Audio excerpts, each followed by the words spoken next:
মাছটা বেশ ভালোই নিয়ে এসছে। হ্যাঁ, আজকে তেল কই করবো বুঝলি, ভালো করে ধুয়ে দিয়েছি। এবারে লবণ দিচ্ছি, দিয়ে দিলাম সর্ষে তেল মাখিয়ে দেবো। যেহেতু তেল কই তো মাছটা কিন্তু টমেটো একটু বড় বড় নিয়ে এসছে অনেক। 4টে শুকনো লঙ্কা দিয়েছি, টমেটো দিয়েছি, আর রসুন দিয়েছি, আর পেঁয়াজ দিয়েছি। ধোঁয়া উঠে গেছে, এবারে মাছটা দিয়ে দিই।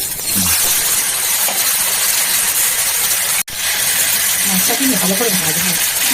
যত ফুটো দিচ্ছি তত বেঁচে বেঁচে যাচ্ছে। তুলে নিচ্ছি।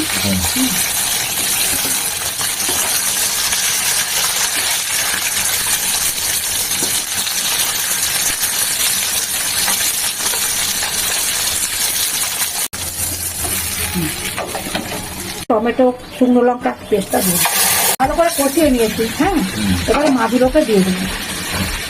যেমন সর্ষের তেল দিয়ে দিচ্ছি। ওটা তেল কই মানেই সর্ষের তেলের কাজ, রোখা রান্না কিন্তু কমপ্লিট।